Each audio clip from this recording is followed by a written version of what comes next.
আগারগাঁও ডাক অধিদপ্তর ডাক বিভাগের যে অফিসটি আছে সেই অফিসের সামনে অবিভাগীয় কর্মচারীরা তারা কিন্তু অবস্থান কর্মসূচি পালন করছেন বেতনের দাবিতে, যেটি আপনাদেরকে সরাসরি যুক্ত করেছিলাম।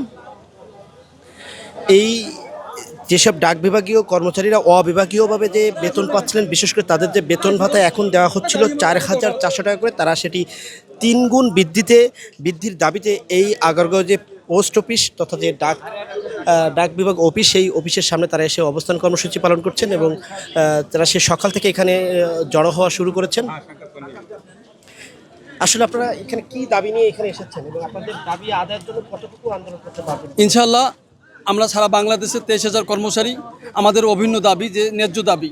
আমরা একই কর্মচারী বাংলাদেশ ডাক বিভাগের 16,000 কর্মচারী, ওরা সরকারি সুযোগ সুবিধা পায়, আমরা 23,000 কর্মচারী সরকারি সুযোগ সুবিধা পাই না। ওনারা একই কাজ করে, ওনারা সরকারিভাবে যত সব সুবিধা আছে, ঈদ বোনাস থেকে শুরু করে সকল সুবিধা পায়, কিন্তু আমরা মাত্র 4460 টাকা বেতন পাই। এটা চরম বৈষম্য এবং লজ্জাজনক বিষয়। আমরা বাংলাদেশের সর্বোচ্চ ডিগ্রিপ্রাপ্ত অনেক মানুষ এখানে কর্মরত আছে।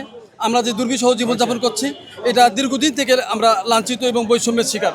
আমরা ইতিমধ্যে বাংলাদেশের সকল সংগঠন, আমাদের যে 4টি সংগঠন আছে, সংগঠন একত্রিত হয়ে সিদ্ধান্ত গ্রহণ করেছি আজ এবং আগামীকাল আমাদের অনশন ধর্মঘট চলবে। এতে যদি আমাদের দাবি মানা না হয়, আগামী রবিবার থেকে আমরা কর্মবিরতিতে যাব, কারণ আমরা দুর্বিষহ জীবনযাপন করতেছি। আচ্ছা, আপনারা যেহেতু বলছেন বঞ্চিত আছেন, তাহলে ইতিপূর্বে কি আপনারা এই ডাকঘরে কি কখনো স্মারকলিপি জমা দিয়েছেন আপনাদের বেতন বৃদ্ধির দাবিতে? ইতিমধ্যে দীর্ঘ 54 বছর থেকে আমরা বারবার এখানে এসে আমাদের দাবি, ন্যায্য দাবির জন্য আমরা আন্দোলন এবং সংগ্রাম চালিয়ে যাচ্ছি, কিন্তু বারবার আমরা বঞ্চনার শিকার হচ্ছি। এবং আপনার জ্ঞাতার্থে জানাচ্ছি যে গত 25 সালের 4 অক্টোবরে আমাদেরকে ডিজি মহোদয় নিজেই কথা দিয়েছেন যে আগামী 1 সপ্তাহের মধ্যে আপনাদের দাবিগুলো আমরা যথাযথ জায়গায় পৌঁছে দেব এবং ইনশাল্লাহ আপনারা কামিয়াব হবেন। তারই ধারাবাহিকতায় আমরা 7 দিন পরে এসেছিলাম, আমাদের সঙ্গে ডিজি মহোদয় বিরূপ আচরণ করেছেন।